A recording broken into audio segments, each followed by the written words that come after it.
वळूयात पुढच्या बातमीकडे। सुनील तटकरे आणि प्रफुल्ल पटेल भाजपमधून लढणार असल्याचं रोहित पवार म्हणाले। पटेल तटकरेंसह राष्ट्रवादीचे 22 आमदार भाजपातनं लढणार असल्याचं रोहित पवारांनी म्हटलंय।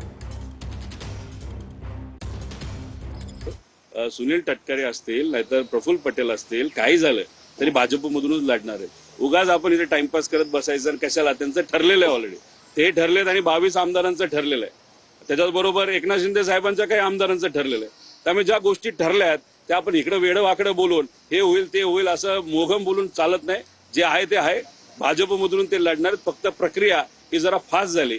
2029च्या आधी जी प्रक्रिया व्हायला पाहिजे होती ती आधीच झाल्यामुळे आत्ताच प्रवेश करतात, पण आता प्रवेश केला तर परत इलेक्शन होईल आणि जर परत इलेक्शन तटकरेंचं त्या ठिकाणी झालं तर ते काही निवडून येणार नाही, कारण शिंदे गटच त्यांना त्या ठिकाणी पाडेल।